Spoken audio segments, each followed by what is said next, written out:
All right, welcome back to my channel. My name is Justin. I'm joined by fellow baseball fans and Ballhawks. We're going to be talking about the MLB season preview 2021 and different topics around that. So the first topic is just the standings in general. How do you think standings are going to look like? Who's going to be who's going to be on top of each standing? Who's going to go and who's going to play in the World Series? Who in playoffs, and just predictions on that aspect. Josh, do you want to go? Sure. This might sound a little boring, but I think the Dodgers are going to win the World Series again. I think the addition of Trevor Bauer, they're already – there's a lot of hype around the Padres. The Yankees are good again, but I don't see anyone beating the Dodgers. I really don't. I think you're either going to see the Astros or the Yankees out of the American League, but I'm thinking the Dodgers. You're saying Dodgers versus Astros or Yankees? Yeah. How do you think other standings are going to end up, like other divisions in general? Just quick. Nationally, I'd say Cardinals out of the Central. I definitely think they're going to come out of there. I think the Mets are overhyped in the East. I think the Mets aren't even going to make the postseason. I think the Braves will come out of the East. I don't know. Wild card, I think the Padres will come out as a wild card team. They'll probably win more games than everyone but the Dodgers in the National League. Maybe see a Cubs or a Phillies as a wild card team. In the American League, I think the Rays will be a wild card team. Maybe the Blue Jays as well. I'm still not sold on the White Sox. I think the Twins will win the division again. The Twins don't exactly do anything when they do come out of their division, but I don't think the White Sox are gonna win that division. I don't think they're there yet. I think the Twins will win that, and I think we might see Oakland as a wild card team under Houston. All right, Joey. All right, on this, Mr. Kim's Chinese delicacy. I use promo code Justin, save 25% off. So for the standings, I'm not sucking up to you guys, but I think Toronto has a good chance in the American League East. I don't think the Yankees are going to make it through the whole season. They're already falling apart right now in spring training, and it's just going to get worse throughout a 162-game season. Tampa Bay, I think they're going to sell everyone by the All-Star break, and I just literally mean sell everyone. You can probably buy them off of Craigslist at some point. Baltimore's not going to really do anything, and Boston's not going to do anything except for help the other three teams boost their stats. I do think the Dodgers are going to be the team to beat overall through MLB because they are so powerful and because they did make the addition of Trevor Bauer. You can't beat pitching in the playoffs unless you take them out in the fifth inning. As far as the other standings, it's hard to tell. Oakland could be pretty good in the West because no one else really scares anyone there. Texas doesn't. Seattle never does anyway. As far as the Central, again, nothing really to stand out there. National League East, probably the Braves again. Phillies could make it interesting late. Marlins, they're just there to have fun and, get their participation trophy probably. And maybe the Cubs will do something, but that's about it. Cincinnati could surprise people because there's really not much competition going on in the National League Central. It's just teams fighting to survive, and they may just take each other out, and someone could sneak in. Anything else you want to add and before I move on? No, that's pretty much my rambling. All right, Bill? You know what? I'm going to just keep it short. Really, I think that pitching rotation in Los Angeles for the Dodgers is unbelievable. Let's be honest. And, get Price after a year off. That should be all jacked up, ready to go. And those acquisitions, again, with Trevor Bauer and their offense, I think it's theirs to lose. And the rest is just going to be kind of what they destroy along the way. So you don't Hoping think to the see the Twins actually come out of their division and actually make a run in the playoffs. Because I think there's some good potential there. But realistically, it's the Dodgers to lose. So you don't think the Padres have a shot against the Dodgers? And who do you think comes out of the AL? Yeah, again, I don't think it matters. To be really honest, I think it's just really back to the Dodgers that, you know, they could run a pitching staff and have guys 1 to 8 that is better than most pitching staffs, right? And I think that's what it'll come down to. Russell? I think everyone's pretty covered with the Dodgers. The Dodgers are the team to beat, and the addition of Trevor Bauer just makes them that much better. They have 3 Cy Young Award winners in their rotation, if you include Price and Bauer and Kershaw, right? Kershaw, how many Cy Young Awards have those guys won in total? 3? One each? Just think one so. each? I think so. Yeah. And then I am excited to see the Padres and them in the playoffs because of what happened last year, right? Those guys should light a fire under each other's asses and make it exciting for the American League. Yeah, the Blue Jays do look good. You know, being from Toronto, I'm not biased because I'm not a Blue Jay fan, but they're definitely going to bring more fans to the city whenever we are allowed to watch baseball. But until then, you know, they're going to be an exciting team to watch with Bo Bichette and you know, George Springer and who's the other guy they signed from Oakland? What's his name again? Marcus Semien. Yeah, Marcus. What's it? Marcus Semien? Oh, Semien. That's only a 1-year deal. Next year, Jordan Groshans will be up. So Yeah, you hope so. But the American League, I don't know, like Tampa, yeah, it was pretty cool to watch them last year. I think they're gonna play the same system, you know, not let their starting pitchers go for too long. And Randy Arozarena, I think once guys realize they can't throw fastballs at him, then he might just, you know, go back to his regular self. He didn't even make the starting rotation or the starting lineup with St. Louis, right, until they cut him. So eating rice and chicken is only going to get you so far.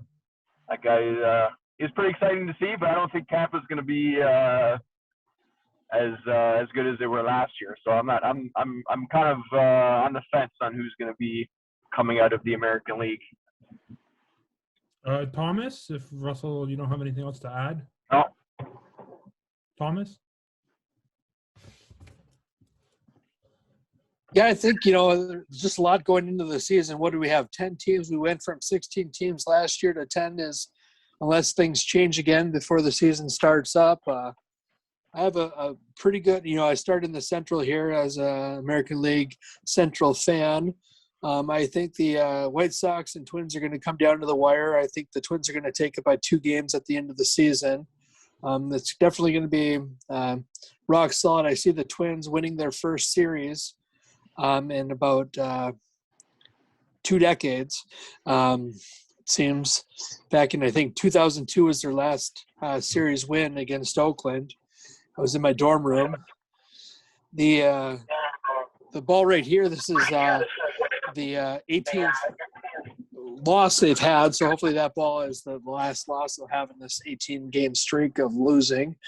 I think East, you know, I think the Blue Jays are definitely going to surprise some people. I think the Orioles are going to push. I'm going to stand that, you know, top 3 finish for the Orioles. They're going to have a breakout season, but if the other teams get COVID for the whole year. Yeah.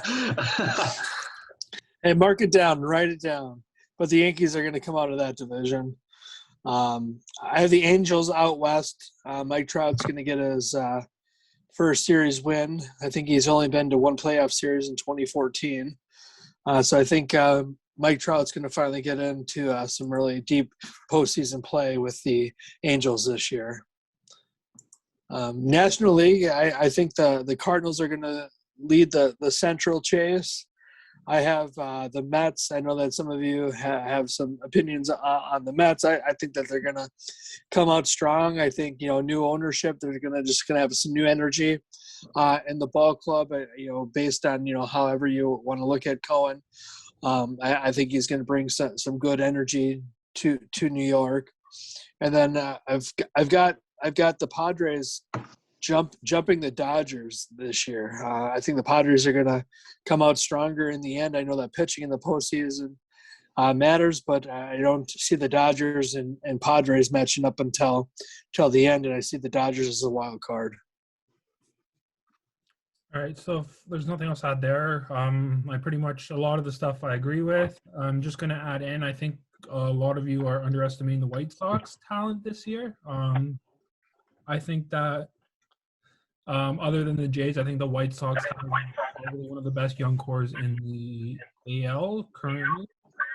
And in the West, are also I think Houston will come out of the AL West, possibly Oakland behind them. But I actually wouldn't be sleeping on Seattle, especially with some young guys on their roster coming up. Jared Kelenic is looking good, and Kyle Lewis from last year, Evan White, Emerson Hancock. So I think there's a lot of good potential young there. Again, they are young, but I wouldn't be sleeping on them if they are to surprise people. So if no one else has anything to add, I have 2 more topics, well, 4 more, but I'm going to combine them into 2. I just want to get your thoughts on players, surprises that people you think are going to surprise you, expectations, and then just any awards that you think might not be the obvious, anything that you might surprise us within the awards aspect at the end of the year. So, Josh? I'm sorry, could you repeat the question? So it's just about like players in general, people who might surprise you, what you expect, and just awards. If like everyone like Mike Trout, MVP, this and that, is there anything that you could think of just people might not have thought of? Kind of a tricky one. I pretty much like every year for the past decade, I think, I guess I'll start with MVP. I think Trout, I mean, there's a few others, but you always got to put your money on him for MVP because he's always in the voting. I think he's always most likely to win the MVP. I think he's going to do it again in the American League. Maybe someone like Tim Anderson, if they truly go off and the White Sox win that division or something, you could maybe see him win an MVP. But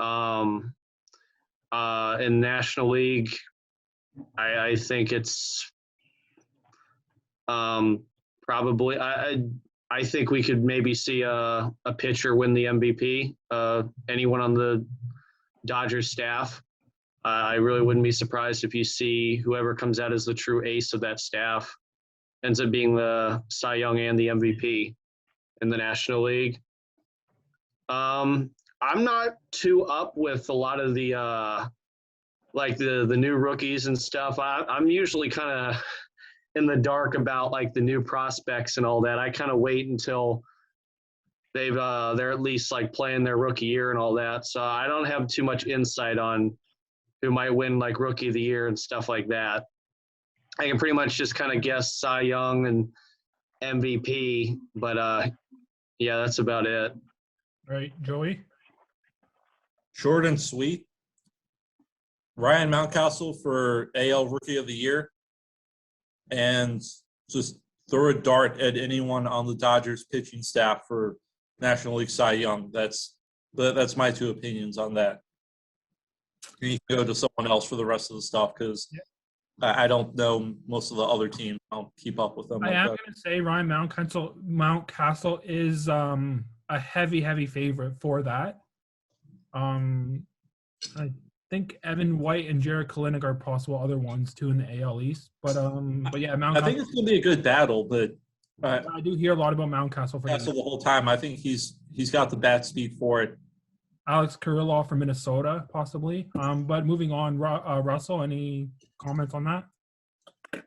I'm with Josh. I don't really pay attention to all the new prospects, the guys coming up, and so when it comes to Rookie of the Year, I have no idea. But for MVP, you always have to put your bet on Mike Trout. He's been a top 2 in voting, I don't know how many years in a row. And for the National League, there's so many players that are so good in, with Acuna, and then I don't know how many guys on the Dodgers that could possibly win that award as well. What's that? Tatis, Soto. Oh yeah, there's so much. The National League is so good that anybody from any team could win that award. But you got to go with Mike Trout for the American League for sure. All right, Thomas, anything you want to add? Yeah, I'm not a big overall pitching staff or any award winners, but if I were to say one person from the National League that I think is going to have a breakout year, that's going to have a pretty good potentially chasing the MVP, and I'm just going to say Will Myers out of San Diego. I got him up there near the top. I think he's going to surprise some people. All right, and the last topic, or what do you want to see from, say, your local teams? So I know Josh, Cincinnati, Joey, Baltimore, Russell, myself, Toronto, Thomas, Minnesota, and just if you know anything about your local prospects. So for Cincinnati, Josh, I think your big one is Hancock,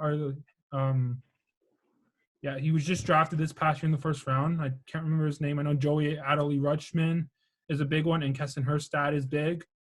Minnesota, Kiriloff, Royce Lewis are the 2 big ones. Toronto just drafted Austin Martin, Groshans, Manoah, and Samuels Richardson. So if you are just, what do you expect from your team and these top prospects? So Josh? Honestly, we've drafted a couple good people, but if we're going to win, we really need to win with who we have now. We really can't wait. We finally made the playoffs last year for the first time since 2013, which I was a little surprised. But now that we did that, it's really time to win now. It's not time to wait a couple years for prospects. I want to see, I'm kind of in the same boat as TK is we have not won a playoff series, and it actually might be before I was born.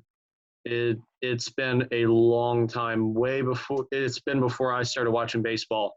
I was born in 2000. It might have been the 90s. First, I'd like to see us win a playoff series. That would be nice. But also, even in the series we've been in the last 2 decades, we've actually never won a playoff game at Great American Ballpark. All of our wins have been away games. I would like to actually go to Great American Ballpark and see a playoff win on top of winning the series. And I think next 2 years is really who we've got now. We got about 2 years for a window on this team on when they need to do something. Joey? Baltimore needs to step it up a little bit. They need to rotate through and see some of the players they currently have. They have some really good players that are knocking on the door that they don't view as prospects that they need to give chances to. And just remove some of the dead weight they have. Cisco does not belong as a catcher. They need to get rid of him. They need to find something to do with Chris Davis and put someone else there. They need to give some of their minor league guys a chance. I know everyone's up in arms about Adley Rutschman. Great and wonderful. We had a catcher before named Matt Wieters that everyone was having wet dreams about, and he could never live up to the hype no matter what he did. Same thing may happen with Adley. If he comes up on bombs, everyone's going to be pissed. He comes up and does something good, they're going to be pissed when he strikes out and doesn't hit a home run. So they need to move on, realize he's just another ball player, and keep it moving. Kerstad needs to be healthy. He hasn't played at all in the past year. He hasn't shown anything. View with what they have. Stop looking so far into what they don't have yet. All right, so Russell, over to you on the Jays. Like I said, you're the biggest Jays fan, so I'll let you answer the for me. All right, so like I mentioned earlier, now that Nate Pearson, Vlad, Bo are up, in the Jays system, we got Jordan Groshans, who I have super high on the list. I see him as a second or third baseman, flipping with Kevin Biggio. So he's one to watch. For pitching, Woods Richardson, Manoah are ones to watch. I honestly think you're going to see Nate Pearson, Wood Richardson, Manoah 1, 2, 3 for the Blue Jays. And I think that's going to be a 5 to 10 year rotation, 1, 2, 3 rotation. We do have Ryu, but he is older, and I don't see him long term, especially with these 3 young kids. And then the other one who is pretty hyped up, who I didn't know much about, and I wasn't that hyped up about initially. But also he was not supposed to go to the Jays at 5th overall, and he was actually supposed to go 2nd to cough the Orioles. But they went ahead and drafted Kerstad, and Miami and not sure the other team, or Kansas City ended up drafting 2 pitchers ahead of him. So Austin Martin, once I learn more about him in his college, I realized the hype. But one guy I had super hyped up because it was more of a positional aspect. Austin Martin is an infielder. Jays, I think, are overloaded infielders, so we don't need one.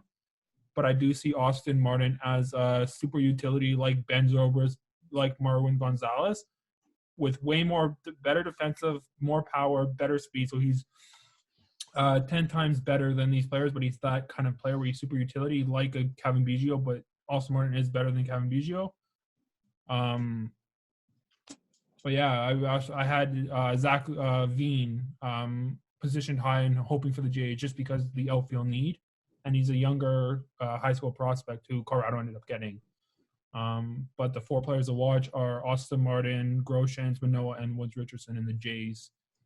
And I think Biggio is heavily underrated. I think Gurriel is heavily underrated. Tellez, because everyone's on the Bo train right now, and even Vlad's gotten some negativity.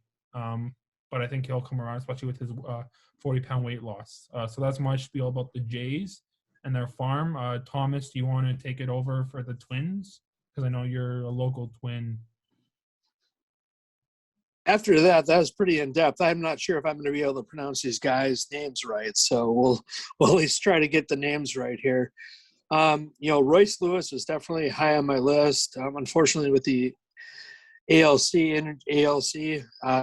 RLC, whatever the thing in your knee is that they tore. ALC. I don't know if he can. Oh, yeah. ACL. Thanks, Thank you. Thomas. I should know this shit too. So ACL, PCL. How's a paramedic not know? That's what I just said. I should know this shit, but Thomas is messing with my head. So Canada, I feel sorry for your health care. It's what it's like if it's free. I'll keep paying. So Alex is next on the list for me. Alex Killeroff. I think really strong outfielder, can play first base, really versatile. I think he's going to have some power, hit for average. Certainly is definitely going to be up there. Not as high touted as Royce, being the 17th out of 100. But I think Alex is up there in the 30s and things. So definitely has a huge upside. One kind of second level, I would say Jordan Balazovic. I think he's going to be one of our pitchers in the future. Not sure if we'll trade for bigger names, but I think Jordan Balazovic is definitely going to be up there for the Twins for the years to come here. I want to ask you about Luis Sarayas. If you follow Yes. William Astudillo. Yeah, Astudillo, the turtle, Tortuga, he looking physically in shape into camp. He is versatile in that he can play many positions. I just don't think that the Twins are giving him the attention he needs. If you looked at his summer ball in the past, he was just a high shooter, being able to kind of show off and just get pitchers to throw at him because, he just, enjoyed the game and, do the bad flips.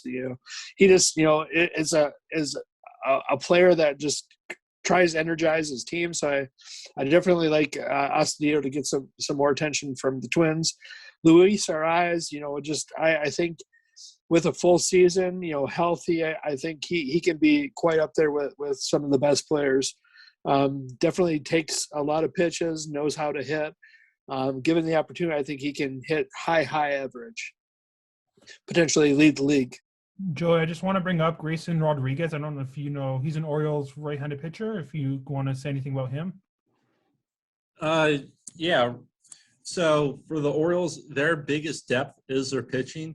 They have a lot of really good players throughout the whole system, whether it be the upper minors where Dean Kramer and Bruce Zimmerman could be, but I think they have a better shot at Baltimore. You have Alex Wells, who is a left-handed pitcher, kind of a soft tosser, so he gets overlooked a bit, but all he does is strike people out and has excellent control. Rodriguez, prototypical pitcher, just overpowering stuff. He could be the anchor to any starting rotation for a long time. Then you just have so many other good players, pitching-wise, that it's insane, from starters to relievers, and a lot of them are going to be bumped off to become relievers if they're starters already, or a lot of them are going to be trade bait for the future. I know Zach Pop came over from a trade, Machado trade, and was just taking the Rule 5 draft. He's going to be excellent to watch in Miami if they keep him for the whole year. Gray Fenter had some arm injuries. He's going to be excellent with the Cubs, who took him in the Rule 5. Rodriguez is going to be awesome, and so is pretty much any arm that they call up in the meantime. Yeah, because I was just going through the top 50 list, and he was a name that I didn't know. So, and I know you're an Oriole guy. So, Yeah, let me just put it this way, Justin. Yes, you can sell his card on eBay for a decent amount in a few years if that's what you're really asking. that's not what I was thinking. Pitchers don't go for anything. So, but that's not what I was. I'm just trying to get a show going and getting your opinion. And I think if you're an Oriole guy, you go to the minor leagues, so you would know him best. But that's. Yeah, he's going to be a good one. And the way you talked about Rutschman and Kerstad. Like I said, the main depth for the Orioles is going to be their pitching. Their minor league system has some good players that are being overlooked. Rylan Bannon is finally getting a good opportunity. Players like Mason McCoy, who can be a good infielder. Stevie Wilkerson, who should be playing third base instead of Rio Ruiz. Ryan McKenna, who should have a good shot at the outfield, but is kind of being overlooked. You had some players that got released, like Randolph Gasaway, Kervin Mesquite. Two good players who had, in Mesquite's case, a lot of speed, probably could have been one of the fastest players, could have battled Tim LeCastro as one of the fastest players in MLB, had good defense, had some good hitting, could put the ball into play, not much power, but could have been a good bench player, but just isn't given an opportunity. Okay. And if that's all for the Orioles, I'm just gonna mention the Reds. So Josh Nicoladolo is your top-ranked prospect pitcher, left-handed pitcher. 2019 draft pick. David Price like frame, good big leaguer, top-end stuff, front line of the guy rotation. And says he should have a good career. So that's I'm just reading it off his scouting report, but that's what they say about him. Any opinion on that kind of comment stuff that you want to? The first guy you mentioned, the Lodolo guy, I've heard a lot of stuff about him. He's probably going to be in AAA this year. He's probably going to be in Louisville. It would be great if somehow he just went off and he was with us for like a postseason or at the end of the year or something.